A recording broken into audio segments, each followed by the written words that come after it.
sebuah pembahasan seputar ukhuwah Islamiyah, persaudaraan Islam.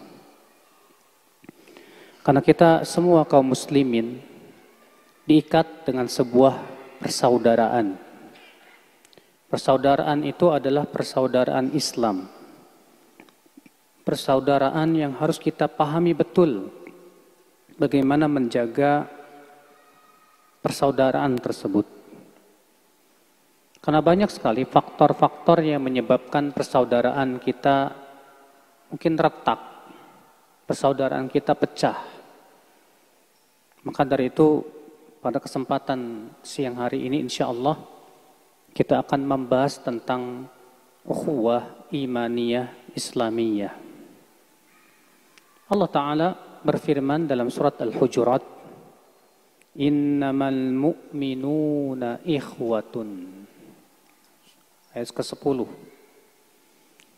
Allah menyebutkan dalam surat Al-Hujurat ayat 10 tadi, sesungguhnya mukmin itu bersaudara. Al-Imam Al-Qurtubi di dalam kitab beliau, dalam tafsirnya, menyebutkan anna hadhil ayah tadullu ala anna ukhuwatal mu'minin innama taqumu alal iman billah. Ayat ini menunjukkan bahwa persaudaraan Islam itu tegak di atas keimanan kepada siapa, Pak? Kepada Allah Subhanahu wa taala.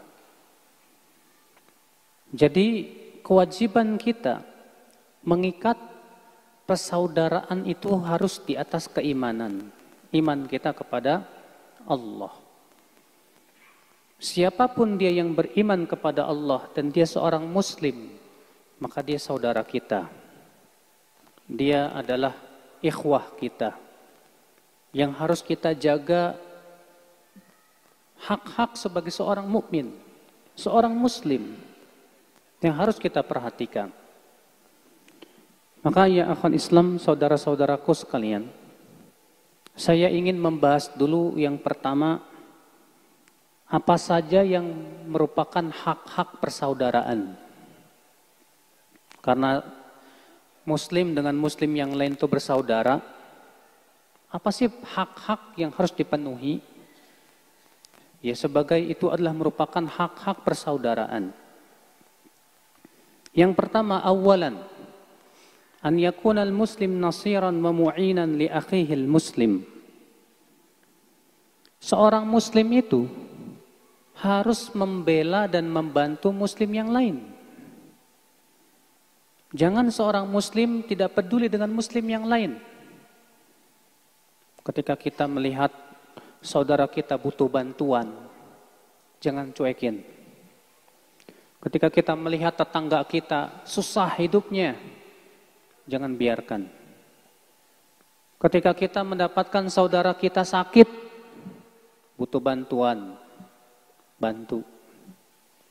Seorang muslim bukanlah orang yang dia pikirkan cuma dirinya sendiri, tidak. Tapi seorang muslim adalah yang dia pikirkan bagaimana saya bisa membantu saudara saya.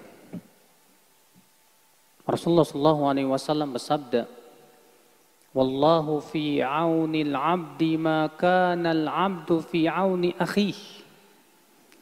Allah Subhanahu wa taala senantiasa akan membantu seorang muslim, seorang hamba selama si hamba itu membantu saudaranya. Dia bantu dalam kesusahannya. Kalau dia butuh ilmu, kita berikan ilmu ketika kita memiliki ilmu. Dia butuh pertolongan, kita butuh diberikan pertolongan sesuai dengan kemampuan kita. Dia membutuhkan harta, terlilit hutang misalnya. Kita berusaha bagaimana saling bahu-membahu melepaskan dia dari lilitan hutang tersebut. Itulah ya akhwal Islam, seorang muslim itu yang dia pikirkan bagaimana saya menolong saudara saya. Bagaimana saya memberikan manfaat kepada orang lain. Dalam satu riwayat ya, yang sebagian ulama menghasankannya, Rasulullah SAW bersabda, Ketika Rasulullah SAW ditanya, siapa wahai Rasulullah orang yang paling dicintai oleh Allah?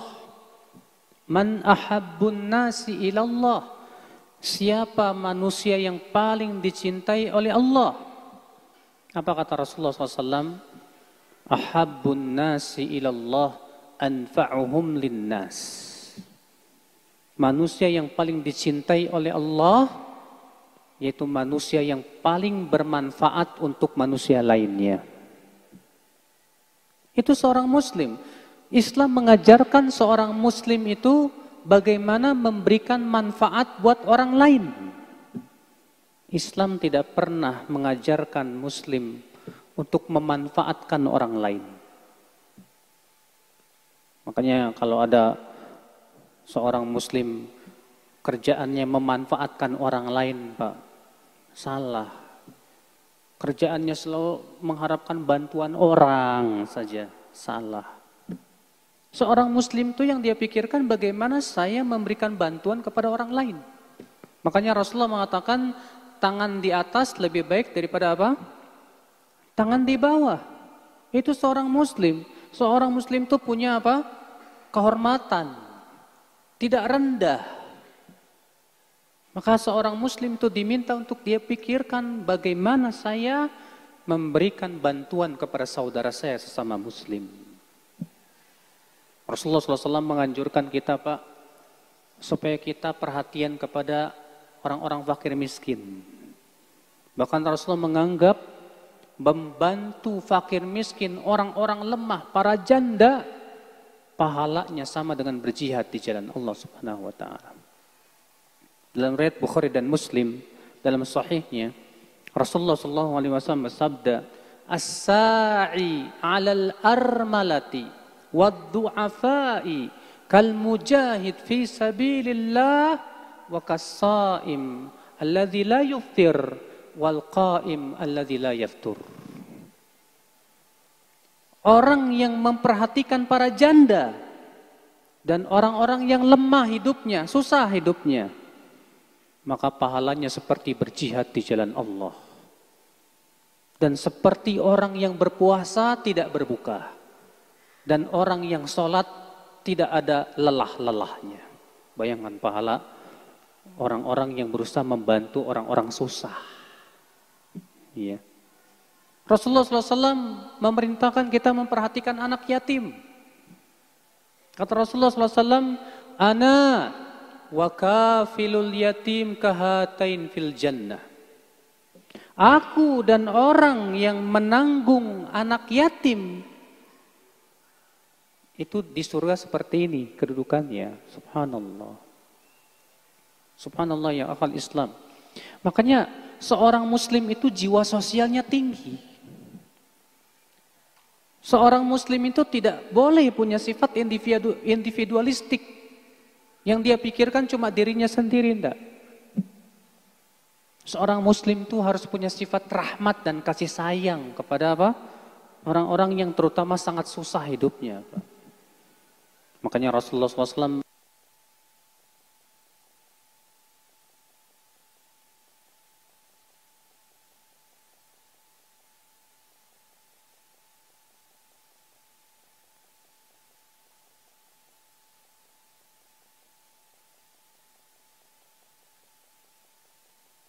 kepada seorang sahabat namanya Abu Qatadah Al-Ansari.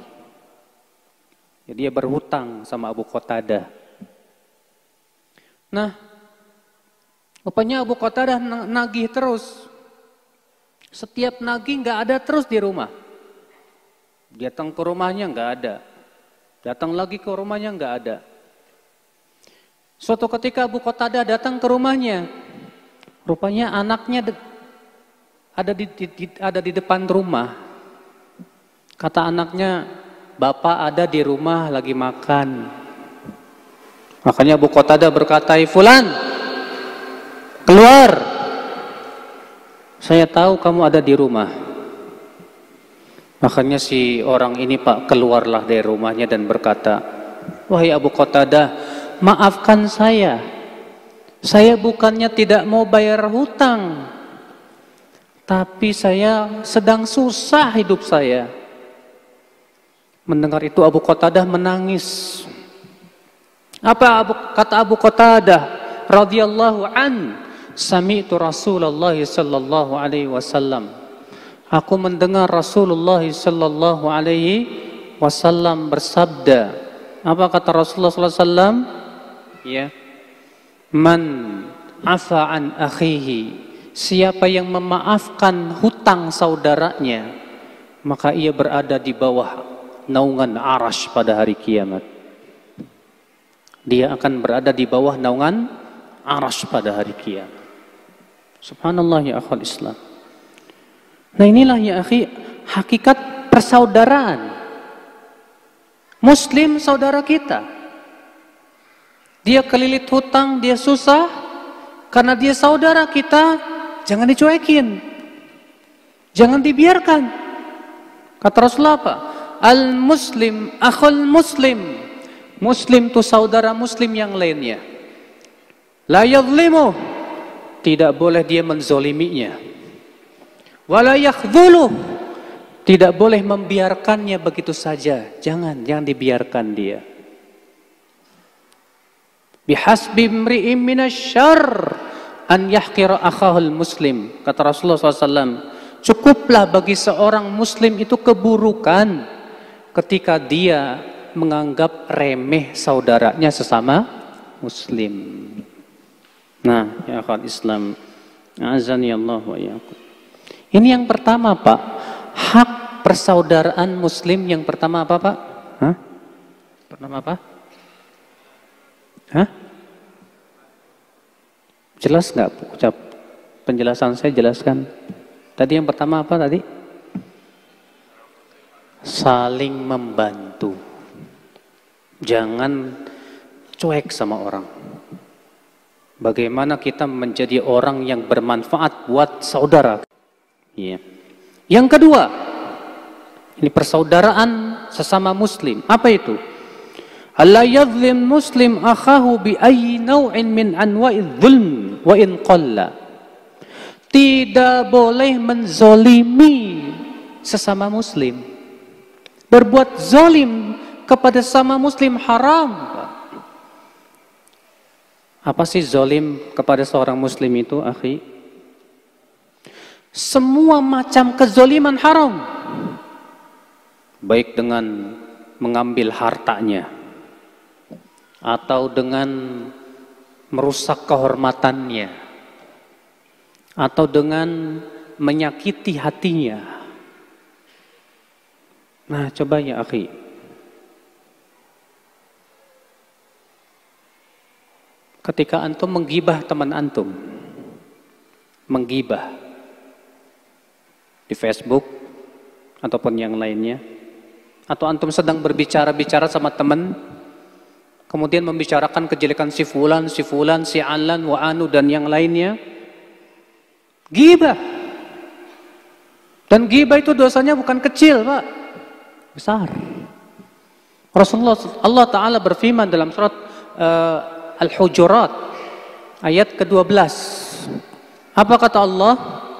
Ya ayyuhalladzina amanu jtanibu katsiran minadh-dhann inna ba'dadh-dhanni itsm wa la tajassasu wa la yaghtab ba'dukum ba'dha ayuhibbu ahadukum ay ya'kula lahma akhihi fakarihtumu. Hai orang-orang yang beriman, jauhi oleh kalian berburuk sangka. Sesungguhnya sebagian persangkaan itu dosa, kata Allah. Dan janganlah sebagian kalian mencari-cari kesalahan sebagian yang lain. Dan janganlah sebagian kalian, kata Allah, menggibah sebagian yang lain. Apakah di antara kalian suka untuk memakan daging saudaranya yang sudah meninggal dunia? Tentu kalian tidak suka itu. Perhatikan ya akhi, apa hukumnya makan bangkai manusia? Haram tidak? Hah? Haram. Allah mengatakan bahwa ghibah itu sama dengan memakan apa? Bangkai saudara kita. Subhanallah. Ya akhal Islam azani Allah wa iyyakum. Sebutkan dalam hadis yang dikeluarkan Imam Abu Daud, Rasulullah SAW bersabda, Rasulullah SAW pernah berada di rumah Aisyah. Rasulullah SAW pernah di rumah siapa? Di rumah Aisyah. Kemudian datanglah istri Nabi yang lain. Nabi istrinya berapa, Pak? Hah? Nabi istrinya berapa? 11 ya. Antum istrinya berapa? Kalau saya baru 1, Pak. Muwahhid. Nabi SAW didatangi oleh Sofiyah, istrinya Nabi SAW yang lain.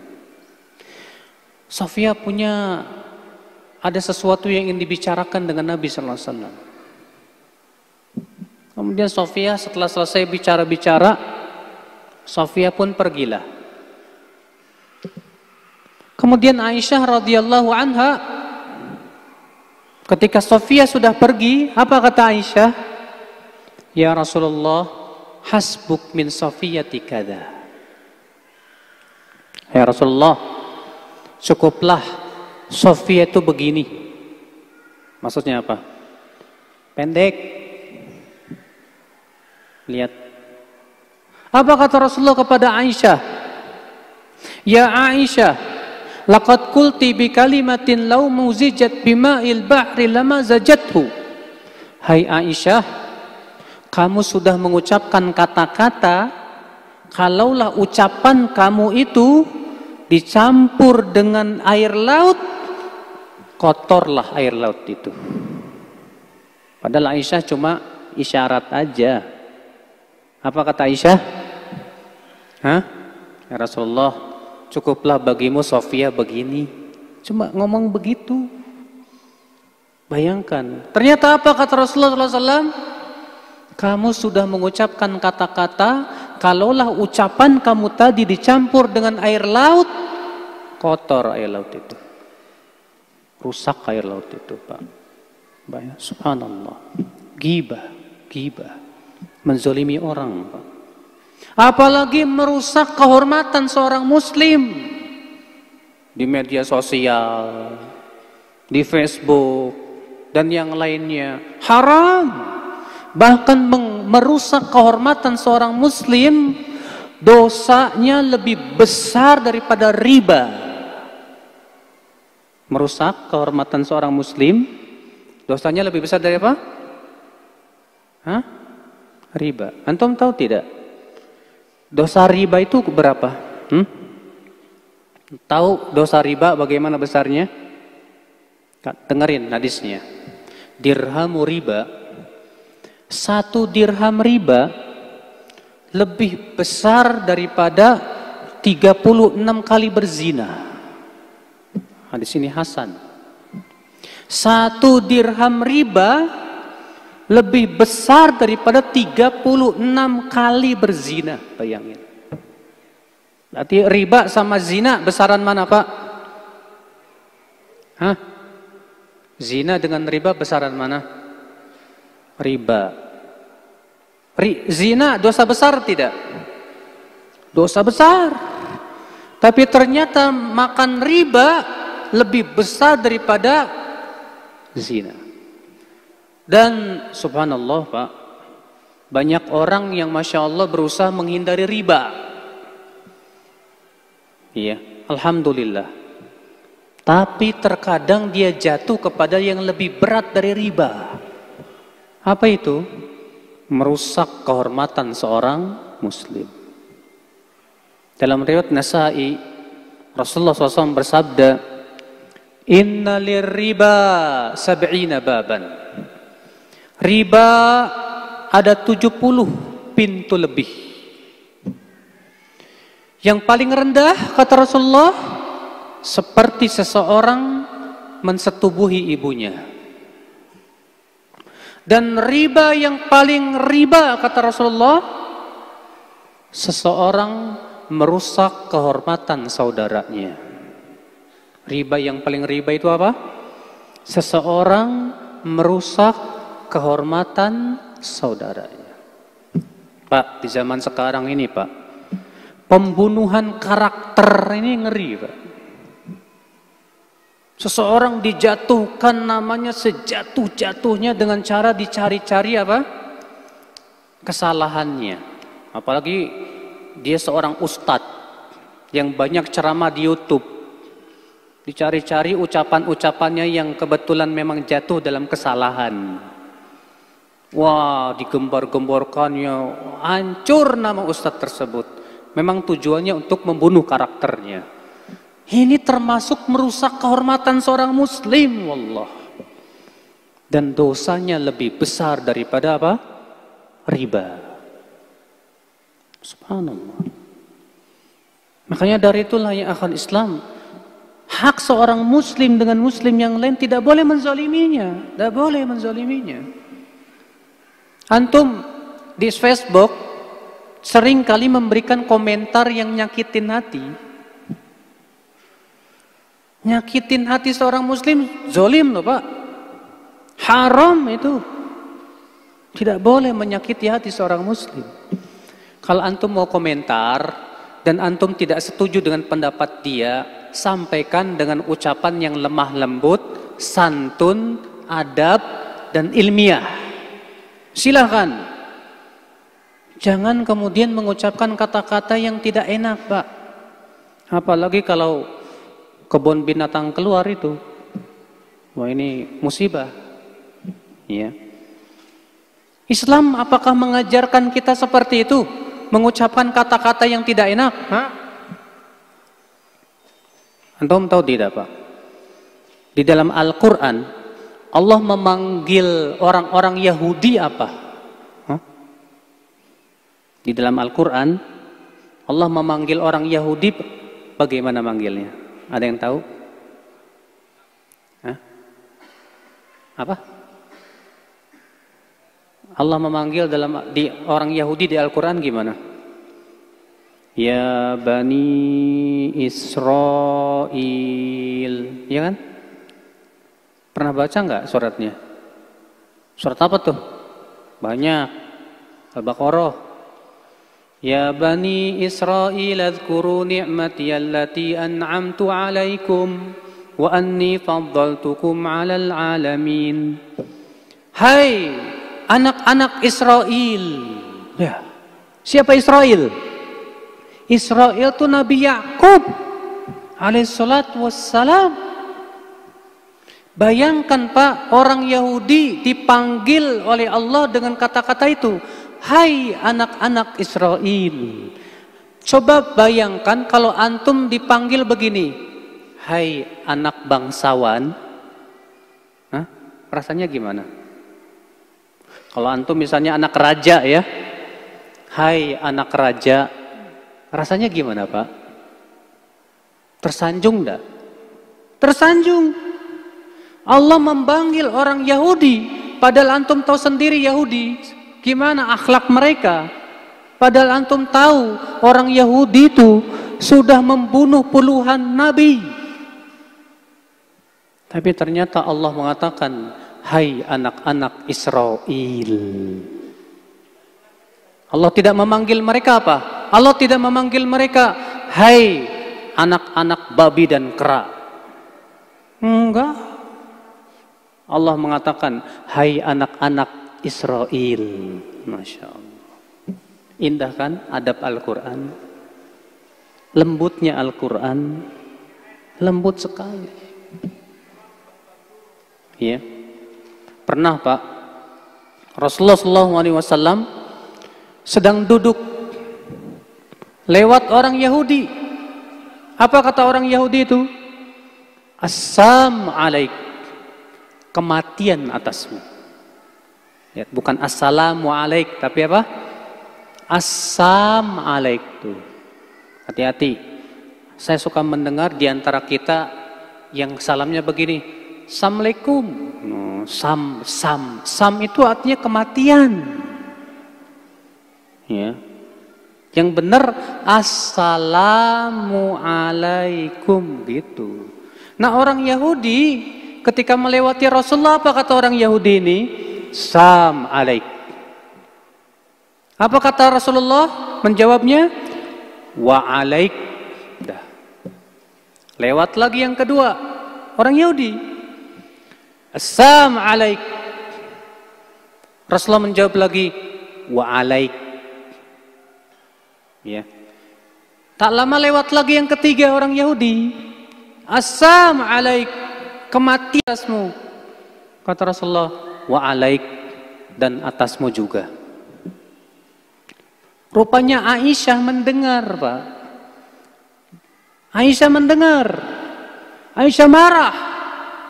Siapa coba muslim yang tidak marah ketika nabinya didoakan kecelakaan? Hah? Semua kita pasti marah, Pak. Kalau Rasulullah SAW didoakan apa? Kecelakaan. Aisyah marah. Apa kata Aisyah? Wa'alaikumussalam wal la'na ya abna al-qiradah wal khanazir. Atas kalian kematian dan laknat, wahai anak-anak babi dan kera. Masya Allah. Tapi apa jawab Rasulullah kepada Aisyah?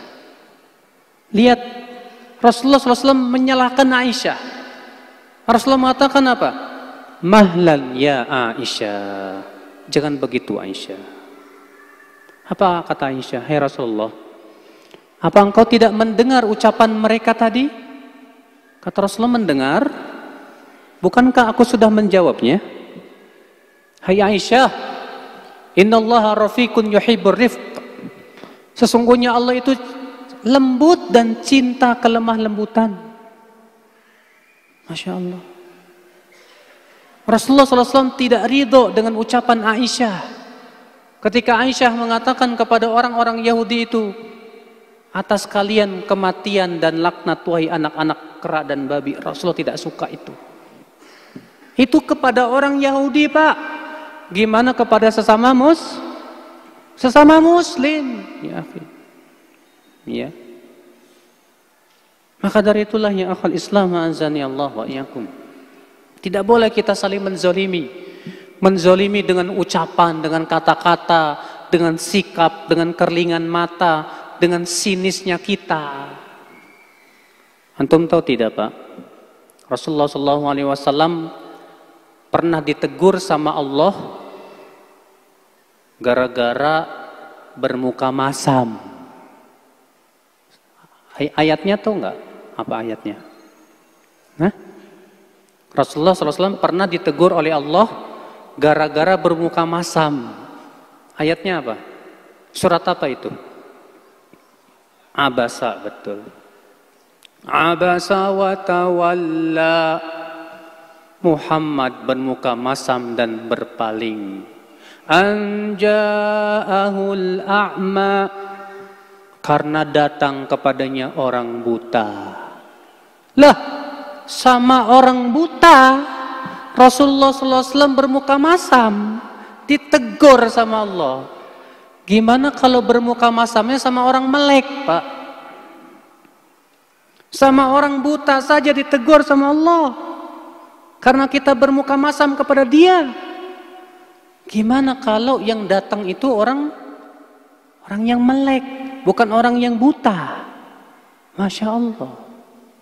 Terkadang kita ketemu sama sesama muslim, Masya Allah, ya, cemberut, nggak senyum, wala salam, wala kalam. Iya. Pada Rasulullah SAW bersabda apa? Atabassum fi wajhi akhika shadaqah. Tersenyum di wajah saudaramu itu apa? Shadaqah. Tersenyum di wajah saudaramu shadaqah, kata Rasulullah SAW. Makanya akal Islam, saudara-saudaraku sekalian, kalau kita cemberut di depan saudara kita, mengakibatkan saudara kita jadi nggak enak hati sama kita, gimana, Pak? Makanya ya akal Islam azani Allah wa iyyakum, ya. Ini hak yang kedua yang harus kita penuhi. Jangan sekali-kali ya kita menzolimi seorang muslim, baik dengan lisan ataupun dengan perbuatan. Ya. Yang ketiga, min lawazimil ukhuwah al-islamiyah an yarhama ba'duhum ba'dan wa yuhibbu ba'duhum ba'da.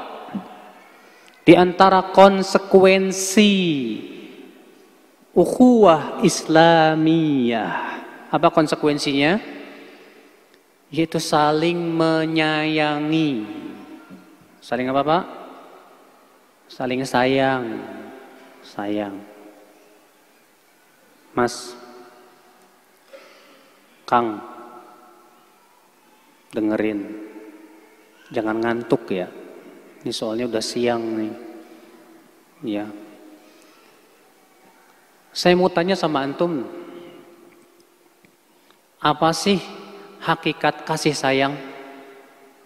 Kalau antum sayang sama anak, sayang sama istri, sayang itu apa sih sayang?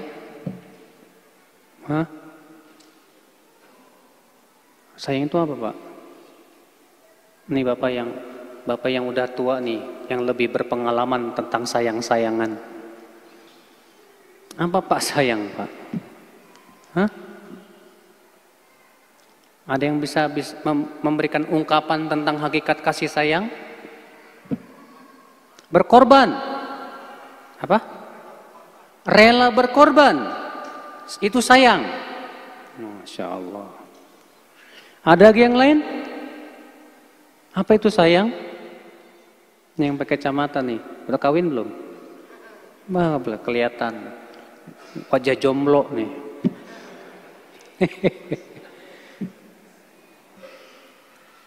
Sayang itu kata Ibnu Qayyim, dengarkan definisi Al-Imam Ibnu Qayyim terhadap hakikat kasih sayang.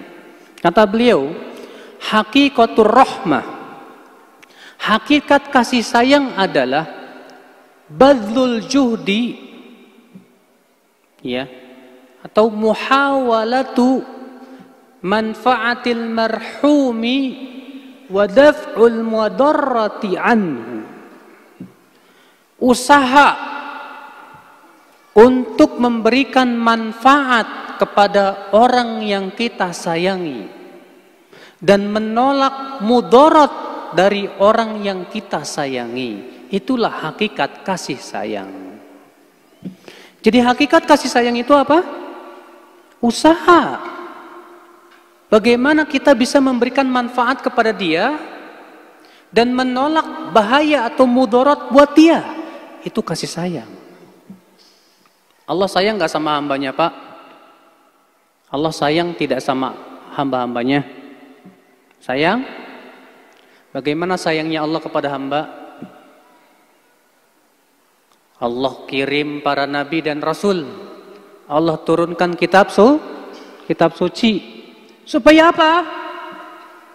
Supaya manusia selamat dari api neraka dan supaya mereka masuk ke dalam surga. Terkadang Allah menyayangi hamba itu dengan cara menyusahkan dia. Dijadikan hidupnya susah supaya dia selamat dari api neraka. Karena Allah tahu ini si hamba kalau dikasih kekayaan bakalan lupa diri, bakalan sombong, bakalan jadi orang yang apa? Suka berbuat maksiat, bakalan diktator. Maka Allah tidak berikan dia harta. Supaya apa? Supaya terhindar dari itu semuanya. Ini sayang namanya, Pak. Sayang. Maka kalau antum sayang sama anak, saya sayang sama anak, tapi caranya dimanjain, dikasih game, dibiarin seharian main game. Akhirnya apa? Tumbuh hidupnya di atas kemalasan. Akhirnya dia malas-malesan. Saya katakan itu namanya bukan sayang, Mas. Terkadang kita harus membuat anak menangis untuk supaya si anak ini mendapatkan kebaikan setelah dia besar. Ayo nak belajar. Gak mau Pak, ayo belajar. Terkadang kita harus paksa walaupun nangis supaya dia punya kebiasaan yang baik dalam hidupnya sampai besar dia. Gak masalah. Itu namanya sayang. Ya. Makanya Allah menyandingkan sayang dengan ilmu. Allah menyandingkan sayang dengan apa? Ilmu. Allah berfirman dalam surat Ghafir ayat yang ke-7 atau yang ke-6. Allah berfirman, "Alladzina yahmiluna al-'arsya wa man hawlahu yusabbihuna bihamdi rabbihim wa yu'minuna bihi wa yastaghfiruna lilladzina amanu rabbana wasi'ta kulla syai'in rahmatan wa 'ilma faghfir lilladzina tabu wattaba'u sabilaka wa qihim 'adzabal jahim." Dan malaikat-malaikat pemikul arasy. Bapak tahu malaikat pemikul arasy, Pak? Kata Rasulullah, malaikat pemikul arasy itu besar. Nih, daging telinganya nih sampai ke pundaknya ini 700 tahun perjalanan, Pak. Itu malaikat pemikul arasy. Apa kata Allah tentang malaikat pemikul arasy? Dan malaikat-malaikat pemikul arasy. Dan malaikat-malaikat yang ada di sekitar arasy. Mereka terus bertasbih memuji Allah. Seraya mereka memohonkan ampunan untuk orang-orang yang beriman. Mereka berdoa, "Wahai Rabb kami, rahmat dan ilmu-Mu meluasi segala sesuatu." Lihat, rahmat itu artinya kasih sayang. Dan ilmu-Mu meluasi segala sesuatu. Allah dalam ayat ini menyandingkan rahmat yang merupakan kasih sayang dengan ilmu. Berarti yang namanya sayang itu harus dengan ilmu. Harus dengan apa? Dengan ilmu. Antum sayang sama teman antum, saya sayang. Tapi bagaimana dong antum sayang sama dia? Kalau dia jatuh kepada perbuatan maksiat, konsekuensi kasih sayang gimana, Pak? Hah? Kalau antum melihat teman antum mau jatuh ke jurang api neraka, konsekuensi antum sebagai orang yang sayang kepada saudara antum, selamatkan ia dari api neraka. Kalau kita tahu ini teman kita jatuh kepada maksiat, kita berpikir bagaimana dia bisa selamat. Itu sayang namanya. Kita ingatkan, ya akhi, itu maksiat akhi, haram, jauhi, tinggalkan. Karena Allah dan Rasulnya sudah mengharamkannya. Itu namanya sayang, Pak, sayang. Makanya kalau ada teman antum nasihati antum ketika antum salah, itu hakikatnya dia sayang sama antum. Kalau kita kan beda. Kalau ada orang yang nasihatin kita, ngambek. Tahu nggak? Ini orang, ya. Udah kamu urusin aja deh dirimu sendiri, nggak usah mikirin saya. Yang mau masuk neraka saya kok. Kenapa situ ribut? Ya Allah, ya Rabbi. Diajak ke surga mau, diselamatkan dari neraka nggak mau. Nah inilah Bapak sekalian. Makanya kasih sayang itu harus kita realisasikan gimana dong? Pertama, bagaimana kita memberikan manfaat kepada teman kita itu? Manfaat ilmu, manfaat bantuan harta, pemikiran, nasihat. Ya. Kalau teman kita sedang butuh ilmu, kita kasih ilmunya. Akhi, ini dalilnya. Alhamdulillah, saya dapat dalilnya akhi dari Al-Quran, dari hadis, dari perkataan para ulama. Ini mudah-mudahan manfaat buat kamu.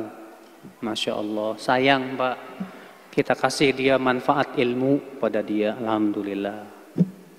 Iya. Demikian pula yang kedua tadi sudah kita sebutkan, kita sayang kepada saudara kita dengan mencegah mudarat dari dia. Jangan sampai dia jatuh kepada api neraka. Kalau dia berbuat zalim, cegah dia dari kezolimannya. Kalau dia dizolimi, bela dia. Bela dia. Kalau antum punya saudara, punya teman, dibully sama teman-temannya di Facebook, dibully abis-abisan. Padahal kita tahu teman kita itu nggak salah. Antum wajib bela dia. Wajib. Kata Rasulullah SAW apa? Unsur akhaka zaliman au madluman. Tolong saudaramu yang berbuat zolim dan yang dizolimi. Bahkan kalau antum membela kehormatan saudara antum tersebut, Pak, Allah akan bela pada hari kiamat dari api neraka insyaallah. Iya. Nah ini ikhwatul Islam azani Allah. Konsekuensi yang keberapa tadi? Mas, keberapa Mas? Hah? Yang ketiga, alhamdulillah. Masih jomblo ya? Hah? Belum kawin kan? Belum, insyaallah. Kelihatan semangat Pak, insyaallah. Kalau yang udah kawin-kawin biasanya cepat ngantuk. Ikhwatul Islam azani Allah wa iyyakum. Yang keempat nih, yang merupakan hak-hak persaudaraan. Apa itu? An-nushu, saling memberikan nasihat. Saling memberikan apa? Nasihat. Siapa yang berani berkata, Ustadz, saya nggak butuh nasihat. Itu orang sombong itu Pak. Orang yang mengatakan saya nggak butuh nasihat, merasa dirinya malaikat. Merasa dirinya apa? Malaikat. Manusia itu tempatnya kesalahan, ya nggak? Memang Allah sudah menciptakan manusia begitu. Kata Rasulullah SAW, kullu bani Adam khata'. Setiap anak Adam itu pasti pernah berbuat salah. Pasti. Maka ya akhi, Allah Subhanahu wa taala mensifati orang-orang yang beruntung dalam surat Al-Asr itu siapa? Wal 'asri innal insana lafi khusr illa alladzina amanu, terus wa 'amilus shalihat, terus wa 'amilus shalihat, terus wa tawasau bil haqqi wa tawasau bis sabri. Demi masa sesungguhnya manusia itu berada dalam kerugian, tuh rugi tuh.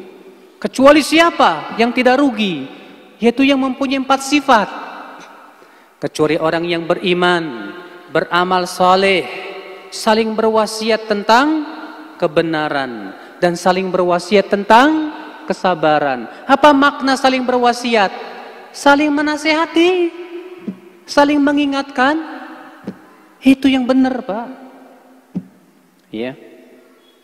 Maka alhamdulillah banyak orang yang pintar memberi nasihat. Yang susah itu yang pintar menerima nasihat. Kalau ngasih nasihat mah udah pintar, apalagi ustadz kayak saya nih ya. Ya. Udah pintar banget deh ngasih nasihat deh, ceramah sana sono gitu ya.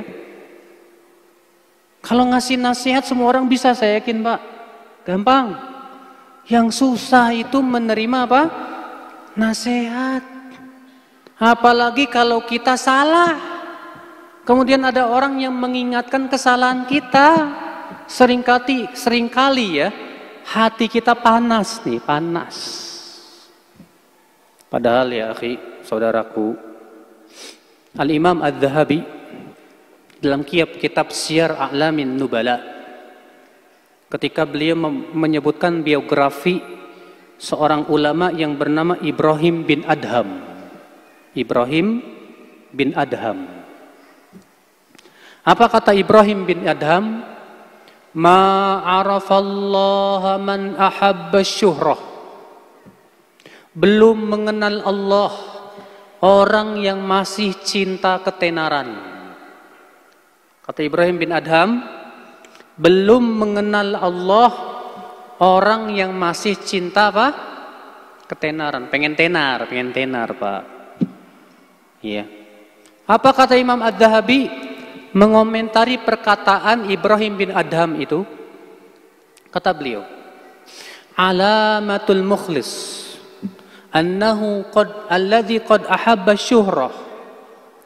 Tanda orang yang ikhlas, yang terkadang dia jatuh kepada sikap cinta ketenaran. Lihat, tanda orang yang ikhlas, yang terkadang dia jatuh kepada sikap cinta kepada ketenaran. Karena apa? Sifat manusia itu pasti senang ketenaran, ya enggak? Antum senang tenar enggak? Senang pujian enggak? Sifat dasar manusia begitu. Sifat dasar manusia itu cinta pujian, suka tenar. Maka beliau mengatakan apa? Tanda orang yang ikhlas, yang terkadang ia jatuh kepada sikap cinta kepada ketenaran. Annahu idza iba ala fi'li. Kalau dia diingatkan kesalahannya itu, diingatkan sama saudaranya, akhi, jangan cinta ketenaran. Lam yuharrid wa lam yusir. Hatinya tidak panas menerima nasihat itu. Dan dia pun tidak ngeyel. Bal yaqul, bahkan dia mendoakan orang yang mengingatkannya itu. Rahimallahu mra'an ahda ilayya uyubi. Semoga Allah merahmati orang yang mengingatkan kesalahan saya. Masya Allah, Pak. Ini tanda orang ikhlas, Pak. Kalau ada orang bilang kepada antum, akhi, maaf, tadi antum mengatakan kata-kata begini, setahu saya itu ucapan yang tidak baik. Kalau antum ikhlas, antum akan berkata apa? Terima kasih, akhi, antum sudah menyelamatkan ana dari api neraka. Antum ikhlas berarti. Tapi kalau antum orang yang gak ikhlas, panas, kurang ajar. Ya. Orang baru ingusan, baru kemarin aja nasihatin saya. Saya kan lebih senior dari dia. Dia lebih junior dari saya. Mulai sombongnya apa? Naik. Berarti antum sombong loh, Pak. Ya. Ya akhal Islam, azani Allah. Itu bukan sifat bukan sifat seorang mukmin, bukan. Bukan sifat seorang orang yang ikhlas, bukan. Makanya ya akhi, kalau antum di dalam hati antum cinta kepada orang yang memberikan nasihat kepada antum, kalau kita dapatkan di hati kita mencintai orang yang mengingatkan kesalahan kita, itu tanda memang Anda ikhlas orangnya. Anda orang yang tawadhu dan tidak sombong. Makanya kan Rasulullah SAW ya, ketika mendefinisikan sombong apa? Al-kibru batarul haqqi wa ghamtun nas. Sombong itu menolak kebenaran dan menganggap remeh manusia. Lah kalau antum menolak nasihat orang dan nasihat itu benar, antum sombong. Ya. Terkadang, Pak, yang sering kali terkena penyakit kesombongan itu, Pak, yang punya titel. Merasa antum doktor. Yang ngasih nasihatnya LC. Kamu baru LC kamu lecek. Ya. Saya udah doktor nih. Mulai kesombongannya muncul. Bisa jadi nasihatnya benar. Ya. Atau antum punya kedudukan. Karena antum punya kedudukan, ketika ada yang memberikan nasihat ternyata rakyat jelata yang tidak punya apa? Kedudukan, sombongnya naik. Hati-hati. Makanya dari itulah ya akhul Islam azani Allah wa yakum. Saling menasihati itu harus, Pak. Karena kita ini manusia yang tidak lepas dari kesalahan. Ya. Maka kita saling berwasiat, saling menasihati. Jangan sekali-kali antum ambil teman ketika benar digembosin, ketika salah dikasih semangat. Itu setan itu, Pak. tinggalin. Hendaknya antum ambil teman ketika salah diingetin. Itu teman yang benar tuh. Itu baru teman. Masya Allah. Saya diingetin sama dia tentang kesalahan saya. Antum Masya Allah. Pegang erat-erat tangannya Pak. Segera jadikan dia teman antum yang akrab. Makasih ya akhi. Yang sudah menyelamatkan saya dari api neraka. Masya Allah. Nah ini ya akal Islam azani Allah wa yakum ya. Saya tidak heran dan saya tidak pernah kagum sama orang yang pintar ngasih nasihat. Saya justru kagum sama orang yang pintar menerima nasihat. Yang senantiasa tunduk kepada kebenaran di mana saja dia ada. Tidak peduli siapa yang mengucapkannya. Apakah yang mengucapkannya orang rendahan atau rakyat jelata atau siapa, tidak peduli. Karena bagi dia kebenaran segala-galanya. Yang kelima, yaitu 6 hak yang Rasulullah sebutkan. 6 hak yang Rasulullah sebutkan. Kata Rasulullah, hakul muslim ala muslim sittun. Hak muslim atas muslim yang lainnya 6. Lalu para sahabat bertanya, apa itu wahai Rasulullah? Apa itu? Kata Rasulullah, idza qitahu fasallim alaih. Kalau ketemu ucapkan apa? Salam. Ini ketemu bukan salam. Oi, gimana kabarnya? Oi, assalamualaikum, gitu napa? Ini enggak, malah gitu doang. Oi, ya. Dari jauh lagi, oi, gitu Pak. Bukan sikap Islam seperti itu Pak, ya. Tapi yang benar apa? Assalamualaikum akhi, gitu. Ya, salam dulu, baru kita tegur. Assalamualaikum, oi. Nah, benar. Ya.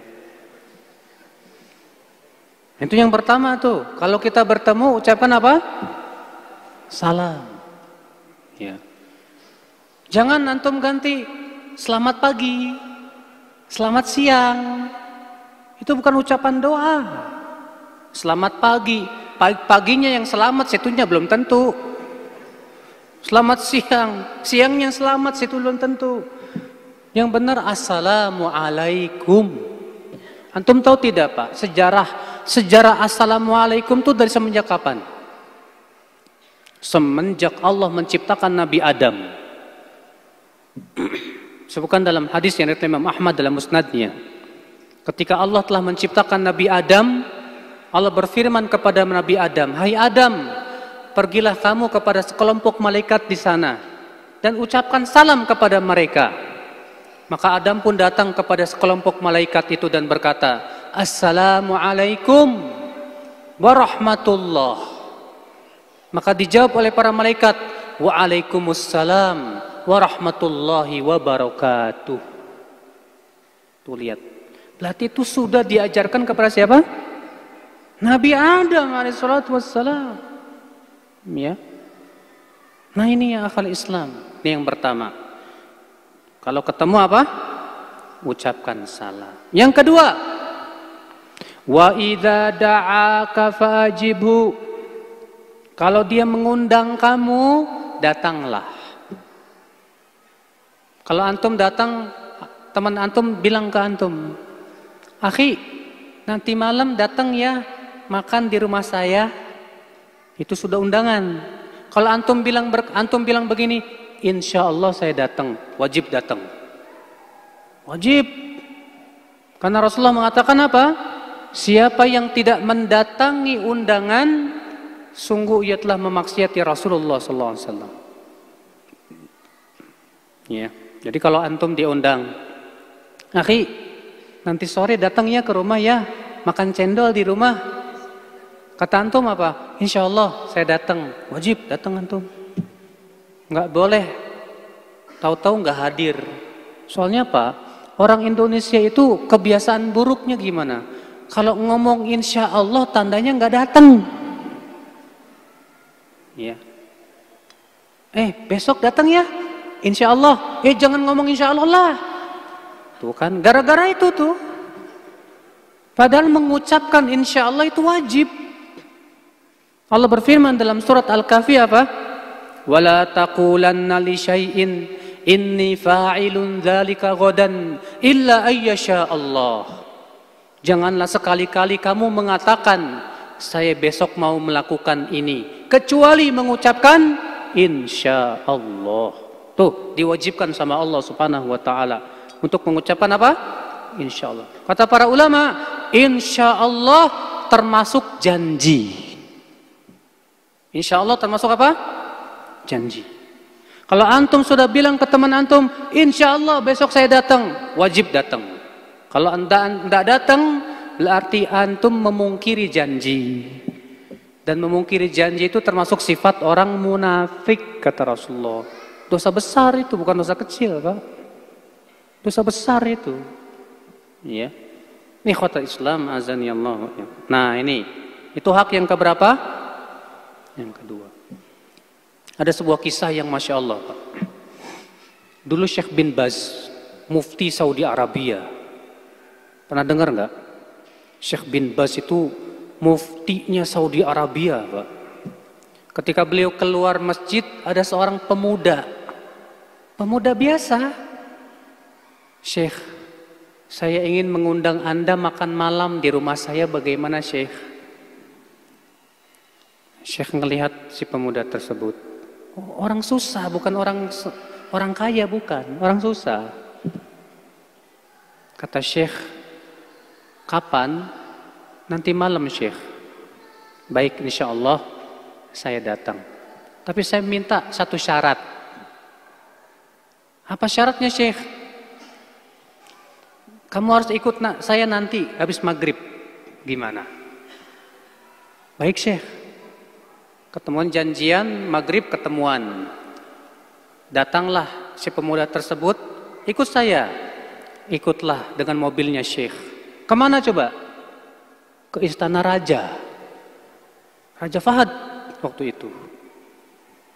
Kemudian Syekh mengisi kajian di keluarga raja dan segenap perangkat raja. Setelah selesai malam habis isya, rajanya berkata, Syekh, makan malam sudah tersedia, mari kita makan malam. Apa kata Syekh bin Baz? Saya sudah diundang makan duluan. Mohon maaf, saya tidak bisa makan di sini. Dan Syekh tidak menyebutkan siapa yang mengundang, padahal pemuda itu. Oke. Pergilah Syekh. Makannya cuma apa Pak? Sederhana. Dibandingkan di mana? Di istana. Mungkin kalau saya, Mas, enakan sini kayaknya Mas. Iya kan? Masya Allah. Tapi Syekh enggak. Beliau berkata kepada raja apa? Maaf, saya sudah dapat undangan dari seseorang untuk makan malam. Masya Allah, Syekh tetap menepati janjinya Pak. Diundang sama pemuda tersebut. Makannya enggak banyak-banyak. Cuman 2 macam aja. Syekh makan, Masya Allah, sama pemuda itu. Ya Allah. Itulah Pak, seorang muslim itu harus begitu. Ya, betul-betul melaksanakan apa? Ya, dan menjawab undangan. Yang ketiga. Wa idza stansahaka fansahu. Kalau dia minta nasihat, nasihati dia. Nasihati walaupun cuma satu kalimat, walaupun cuma satu kata. Kalau misalnya ada nih, datang teman antum ke antum, akhi, nasihati saya dong. Wajib antum berikan nasihat kepada dia. Walaupun cuma satu kata. Akhi, nasihat saya nggak banyak. Apa itu? Bertakwalah kamu kepada Allah di mana saja kamu berada. Dah, segitu aja. Itu sudah memberikan apa? Nasihat. Iya. Yang keberapa? Kelima ya? Keempat. Wa idza atasa fahamidallah fashammithu. Kalau dia bersin haji lalu mengucapkan alhamdulillah, jawab yarhamukallah. Tapi syaratnya kalau dia mengucapkan alhamdulillah loh. Kalau teman antum bersin haji, tapi nggak mengucapkan alhamdulillah, nggak usah dijawab. Ya, yang lebih bagus bagaimana? Diajarin, akhi, kalau habis bersin baca apa? Iya, alhamdulillah. Baru antum ucapkan yarhamukallah. Dijawab lagi sama dia apa? Yahdikumullah wa yuslih balakum. Masya Allah. Lihat, seorang mukmin itu Pak saling mendoakan, Pak, saling mendoakan. Masya Allah. Yang kelima, wa idza marida fa'udhu. Kalau dia sakit, jenguk. Kata Rasulullah SAW apa? Yang kelima apa, Pak? Kalau dia sakit, jenguk. Sakitnya sakit apa, Ustadz? Hatta sakit ringan. Akhi, gimana kabarnya? Lagi selesma nih, peluk. Jenguk. Sampai-sampai di zaman sahabat itu, Pak, cuma sakit sariawan aja dijenguk. Bener, Pak, Masya Allah. Dan subhanallah, Rasulullah SAW menyebutkan pahala menjenguk orang sakit itu luar biasa, Pak. Kata Rasulullah, apabila seseorang menjenguk saudaranya di waktu pagi, man ada maridan, ya, di waktu pagi akan bersalawat untuk salat alaihi sab'una alfa malak hatta yumsi, akan bersalawat untuknya 70.000 malaikat sampai pagi hari, sampai sore hari maksudnya. Dan apabila dia menjenguk di waktu sore, akan bersalawat kepadanya 70.000 malaikat sampai pagi. Luar biasa, Pak. Wa kana fi khurfatin min kharafil jannah. Selama dia menjenguk temannya, dia berada di dalam kebun-kebun surga. Bayangkan, antum kalau pengen ke taman surga, itu adanya di majlis taklim. Hadisnya sahih. Kalau pengen kebun surga, adanya di tempat orang sakit. Tapi antum nggak boleh lama-lamaan. Abong-abong di kebun surga, lama-lamaan. Jangan, Mas. Saya punya teman, Pak, sakit, Pak. Tapi dikunjungin sama orang banyak, tambah sakit. Capek ngelayanin. Ya kalau kayak gituan janganlah. Datang sebentar, apa sakitnya? Mau sakit ini, kita ruqyah deh. Doain, kasih makanan, pergi udah. Gak usah nyusahin. Ya. Itu. Yang terakhir, kata Rasulullah SAW, wa idza mata fattabi'u, dan kalau dia meninggal dunia, ikutilah jenazahnya. Kalau dia meninggal dunia apa? Ikuti jenazahnya. Ya. Nah, ini 6 hak yang Rasulullah SAW sebutkan. Kemudian saudaraku, hak selanjutnya, hak yang ke-6, atau hak-hak persaudaraan selanjutnya. Yang kelima tadi kan 6 hak sudah disebutkan, yang kelima itu ya. Sekarang yang ke-6. Apa itu? An yuhibbal muslim li akhihil muslim ma yuhibbu li nafsih. Seseorang suka untuk saudaranya apa yang ia sukai untuk dirinya. Suka untuk saudara apa yang ia suka untuk dirinya. Apa maksudnya? Begini, Pak. Antum suka nggak dapat hidayah? Suka nggak dapat hidayah? Suka, maka antum pun harus suka teman antum dapat hidayah. Antum suka nggak dapat kenikmatan? Suka nggak dapat kenikmatan? Suka, maka antum pun harus suka teman antum dapat kenikmatan. Tapi banyak, Pak, di antara kita hatinya sempit. Ada temennya cerita, alhamdulillah loh, saya baru beli mobil Vios kemarin. Hati antum langsung sempit berkata, Segitu aja cerita-cerita. Masya Allah.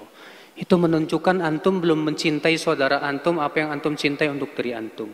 Kalau antum mencintai saudara antum seperti antum mencintai diri antum berkata, Alhamdulillah, semoga Allah berkahi mobilmu akhi. Saya ikut bergembira.